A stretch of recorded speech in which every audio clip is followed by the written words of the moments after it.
When thinking about fame, people usually imagine glamour, success, and money.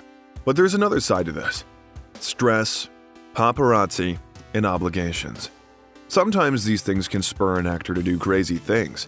That's what happened to Shia LaBeouf. Biographer Express is with you, and today we will tell you what happened to the talented actor and whether he is crazy, as some people think. No, we're not saying that Shia LaBeouf is mentally damaged. Probably, it is a strange art project that he either unintentionally or consciously turned his life into. Every random fight caught on camera, every story about antics on the set, every art exhibition where Shia is seen crying, and just a strange interview led the actor further down the rabbit hole. It's time to look back at the craziest things Shia LaBeouf has done and figure out who a promising child star has become or what he has turned into. Get comfortable, and we're getting started. Just do it! Yes, you can!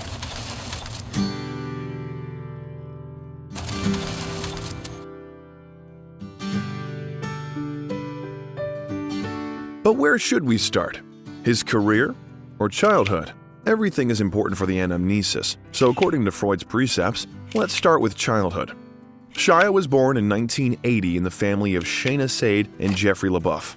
She is Jewish and he is Cajun Christian. She's a dancer and jewelry designer, and he is a Vietnam War veteran. It's an interesting family. In an interview, the actor claimed that he had a rather happy childhood, albeit an unusual one. "My parents were pretty weird people, but they loved me, and I loved them." The family lived like a hippie and raised him under the hippie lifestyle. According to him, they dressed up as clowns and sold hot dogs to neighbors. The actor did not care about his life until he was 12 years old. However, in later interviews, Shia spoke about adolescence problems when his parents divorced. Due to poverty, he had to earn extra money as a clown, as his father had done before. When LaBeouf was 12 years old, he moved to his father. Later, we will return to this period. In the meantime, he was a little lucky, and Shia found a job at Disney, starring in the series Even Stevens, receiving a couple of awards. Thus began his career growth. Steven Spielberg saw Shia in one of his early films. He repeatedly said later that he saw the new Tom Hanks in LaBeouf, given that the original Tom Hanks was 50 years old, and it was necessary to replace him with someone. LaBeouf agreed to sign a multi-film contract with Spielberg's studio. But when everyone expected that Shia was about to move to the big leagues, everything began. The actor broke down. Already in those years, his peculiar character began to appear. He attributed his behavior to a bad father who allegedly used drugs with him and sometimes slipped some of them into him. Shia was pitied and treated with understanding for his suspicious actions. For example, when the actor was offended by his neighbor, he began to run around his house brandishing a knife. In February 2005, 19-year-old Shia could not park his car into the garage near the house as his neighbor's car blocked his way. At that time, he stood nearby and chatted with the girl, asking the actor to wait. Shia started screaming, but there were no changes. He swore and started honking. The neighbor just insulted him. Of course, he was wrong, but it was unlikely that you would have driven into the back of a neighbor's car, breaking both cars. A scandal and swearing followed, and then everything seemed to have calmed down. After a couple hours, LaBeouf appeared near the neighbor's door with a knife. A fight broke out, and no one was particularly injured, but at that time someone called the police, and LaBeouf got to the police station for the first time. The first film where Shia starred under a contract with DreamWorks was Transformers. Director Michael Bay did not want to take him into the project. Then Spielberg suggested he watch the film Constantine, which did not give the desired result. The director thought the actor was too old for a schoolboy, and to convince him, LaBeouf dressed up for auditions like a typical teenager of the 2000s and behaved like a complete idiot.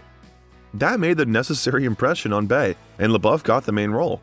But on the first day of filming, the director still ordered to set dogs on the actor. The trainers, who were responsible for that, claimed that Bay wanted to show the actor that they were not filming cartoons there, and that he should take his work seriously. On the other hand, Shia assured that the dogs constantly rushed at him after the cut command, and no one was in a hurry to drag them away.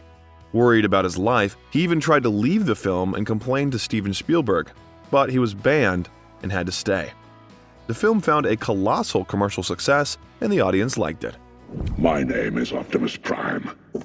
We are autonomous robotic organisms from the planet Cybertron. But you can call us Autobots for short. Autobots.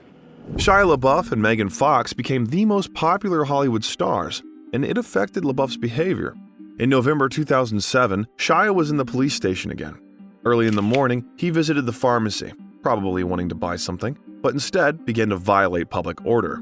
The guard asked him to leave, but he refused, insulting him. The actor left the pharmacy accompanied by police. In March 2008, the actor smoked in the wrong place and had to appear in court or send a lawyer, who just had to hear the accusation and pay a fine. But it was too easy for the actor. He didn't show up there and didn't send a lawyer. The court put him on the wanted list and a $1,000 bounty on his head. But no one had time to get rich because later, Shia appeared in court and received a fine of $500, which he could pay off. Appearing in another film, Indiana Jones and the Kingdom of the Crystal Skull, Shia asked for far less money than he was already receiving at the time. He claimed that he was generally ready to act for free because his favorite director, Steven Spielberg, was there, and it was always his dream to star in a film by such a director. Well, it was until some events. Even then, Shia was in police cars, since the actor usually spent his free time driving the car through the streets, preloaded with something alcoholic. When the car and the rights were taken away from him, he began to kick up a row and fight in the bar, run drunk through the streets after passers-by, and sometimes even after the homeless. In the summer of 2008, while filming the second part of Transformers, the actor had an accident in his Ford F-150. LaBeouf was driving with his left arm out of the window, and as he turned into an intersection, a truck flew into the arm. It took the actor 3 surgeries to restore 80% of the arm's functionality. Now it consists of bolts, plates, and scars. It seemed like Optimus Prime decided to punish Shia for bad behavior. But if you thought that he was to blame, it was not his fault. The accident was the truck driver's fault, since he drove into the intersection through a red light. So, LaBeouf seemed clean. Or not. It turned out that Shia was drunk at the time of the accident and still got on trial. He was disqualified for a year, and the actor's Ford was declared unrecoverable. His father keeps it at home as a memory of that terrible day.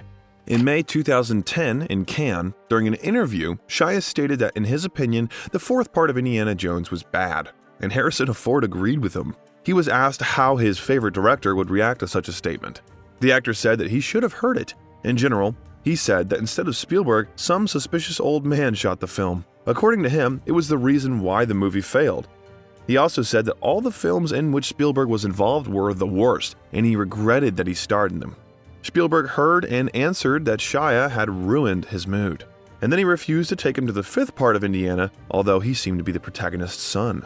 Shia did not appear again in DreamWorks projects. Before we continue to talk about the adventures of Shia, we ask you to click on the subscribe button and the bell, so you'll always have access to videos about your favorite celebrities. Subscribe, and we'll move on. Deciding to become a talented actor, Shia prepared for roles according to the method acting system.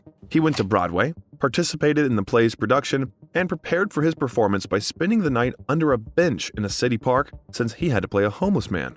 For unknown reasons, Shia began to harass the actor Alec Baldwin, who was also working on the play. Alec began to rush at LaBeouf with his fists, and Shia left the play.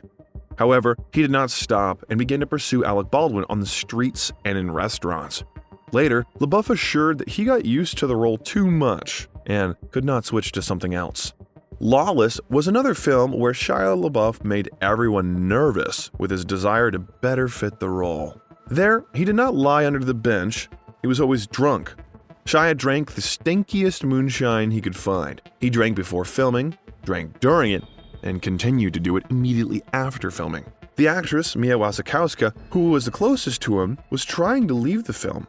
She felt sick from being a meter away from Shia for a long time. The actor barely persuaded her to stay, promising to keep his distance. According to him, he was upset that the actor Tom Hardy never drank during shootings, but looked like he always drank and looked much better than all the actors. LaBeouf started to make claims to Tom Hardy, provoke conflicts, and according to rumors, once it even came to a fight in which Tom Hardy met LaBeouf's fist. However, the destruction of Tom Hardy happened off the set. For some reason, only some people who were nearby saw him. After that, the actor calmed down and decided to try directing. Shia made a short film called HowardCantor.com and sent it to festivals. He received a lot of positive criticism everywhere, and everything was fine. But in December 2013, when the short film was already at lots of festivals, it caught the eye of a person who recognized something incredibly familiar. On December 16th, the internet was shocked by the news. Shia LaBeouf stole the idea of a short film from the Daniel Klaus comic.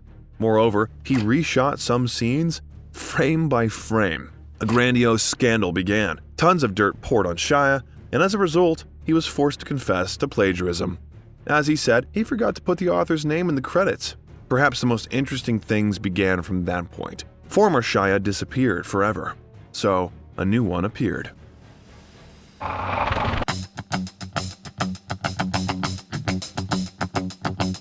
2 weeks later, on New Year's Eve, the actor decided to apologize to the comic's author and launched a plane over Los Angeles that wrote, "I'm sorry, Daniel Klaus," in the sky.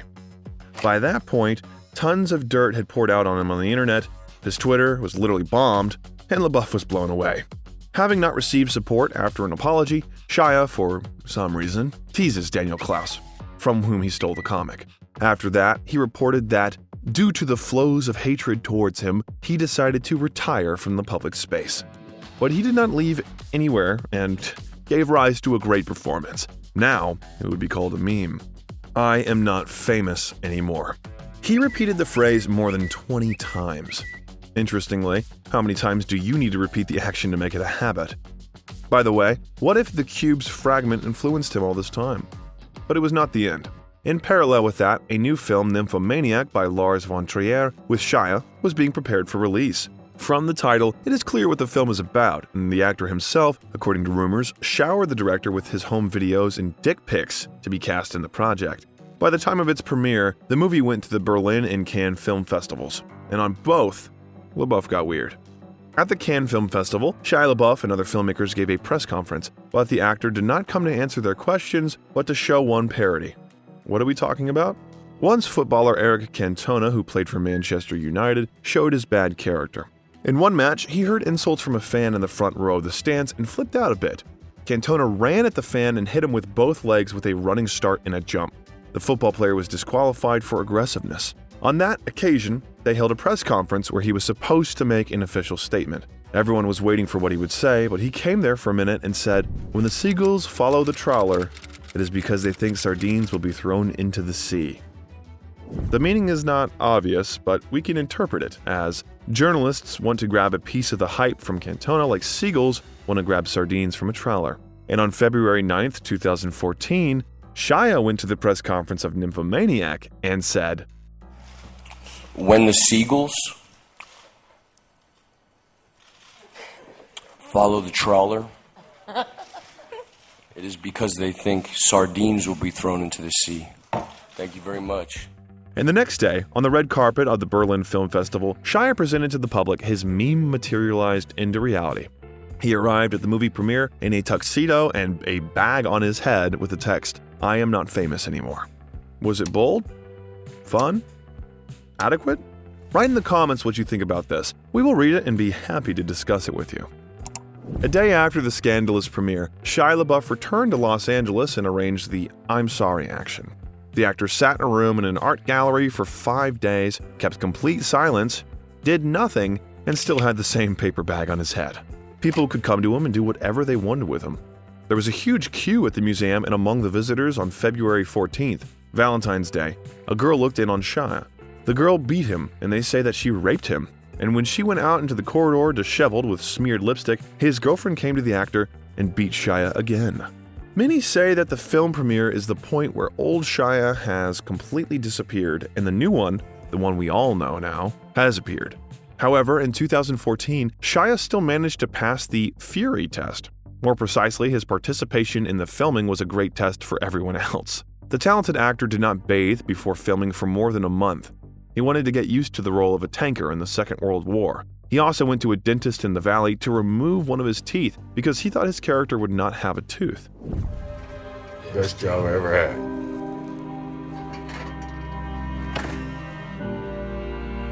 Yeah. That approach especially irritated Brad Pitt, who sometimes tried to bash LaBeouf, but they managed to stop him. It was said that Brad Pitt had a notebook where he wrote down the nasty actors he never wanted to meet again on set. Tom Cruise was in first place, and Shia LaBeouf was in honorable second place. At the same time, he did not get tired of getting into minor scandals, such as drunken fights, defecation on the wall in a bar, screaming in the theater, and chasing a homeless person to take away a bag of food from McDonald's. In July, the actor realized he had serious problems and began alcoholism treatment. Then he participated in the art marathon. The intensity of the trash subsided a bit, but Shia still had trump cards up his sleeve and knew how to surprise. In 2015, Shia and the authors of the I'm Sorry campaign created the landmark video Just Do It, which immediately became the most requested video meme. Yesterday, you said tomorrow, so just do it! Make your dreams come true! Just do it! In the same year, another curious art experiment with Shia, #AllMyMovies, took place. For 3 days, the actor sat in the cinema and watched all his films in reverse order, and anyone could join in and see his reaction. At the same time, there were no new films with LaBeouf. Fury was the actor's last high-profile Hollywood project. David Ayer, the director of the film, wanted to drag him into his new Suicide Squad project for the role of Boomerang, but Warner Bros. Vetoed Shia LaBeouf. Films that came out in parallel with his performance activity caused more and more misunderstandings among the audience. For example, in 2016, the actor starred in Man Down. Critics smashed it, and the viewer gave it 5 out of 10. The film is known because it was shown only in one British cinema and grossed as much as £7. Then, many joked that Shia LaBeouf was the only viewer of the film in Britain. At the same time, the actor did not lose his talents and still played at his best. For example, the film American Honey received a warm welcome from critics and audiences. Despite the terrible release, the movie was awarded prizes at the Cannes Film Festival. However, the actor did not succeed in returning to the big leagues, and perhaps he did not want to. By that point, LaBeouf's allegations of domestic violence had appeared from somewhere. Initially, Shia confessed as a standard for himself and apologized to everyone.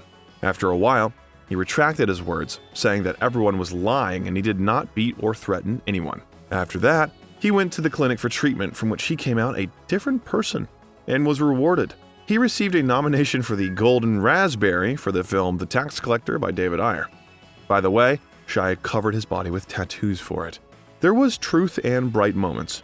Shia was destined for a big comeback after his role in The Peanut Butter Falcon. The film was well received by both critics and the audience, but the actor left filming in a police car again. Shia again apologized and said that The Peanut Butter Falcon had changed him. If you're ever stuck in these situations, this is something to learn from Zach Gottsagen, how to deal with junkies. Say what you want to say for as long as you want to say it, no matter what's asked of you. Yeah, that's why I love Shia. Very slick. He always Very slick. Another sign of Shia's non-return was the expulsion of the actor from Olivia Wilde's Don't Worry, Darling. At first, there were rumors that the actor was kicked out of the project for threatening actress Florence Pugh. It was said that Olivia Wilde could not stand it and kicked LaBeouf. After some time, Shia said that he was expelled of his own free will because the actors were not allowed to prepare for the role, and he liked to prepare. Olivia Wilde, knowing Shia's talents, forbade that. In support of his words, he provided records from which it turned out that Olivia was not a very good person. Not so long ago, Shia LaBeouf admitted that he created a prank that got out of control. He was going to show everyone how talented he was. He planned that people would quickly notice it. Instead, his friends turned away from him. His mother stopped talking to him, and all the agents were afraid of him. Because of that, he felt so bad that he wanted to do something to himself to rid everyone of his existence. He could not go outside because of a sense of shame. Even the film Honey Boy, for which Shia wrote the screenplay and which was promoted as a biopic based on LaBeouf's life, came under scrutiny. In the movie, Shia talked about his father tyrant and how his father beat him simply because he was a supervillain. Critics greeted the picture with delight, and all repeatedly emphasized that with such a father, they would have gone crazy. Shia said that he lied and his father never beat him. The most interesting thing is that to get permission for this movie from his father, he sent him a script from which all such episodes were removed. Father gave the go-ahead and then was horrified by what he saw. The actor is lucky because something for which someone else would have been canceled a long time ago somehow gets away with it. He repeatedly beat ordinary American citizens who were not lucky enough to get into his field of vision, and they were both the police and Hollywood stars. But despite everything, the actor is still filming and can afford to refuse to work with some directors that he does not like. Now he's only 36 years old, and LaBeouf may return, but it is a question if the universe withstands such a blow. Then I heard the voice of the Lord saying, "Whom shall I send? And who will go for us?"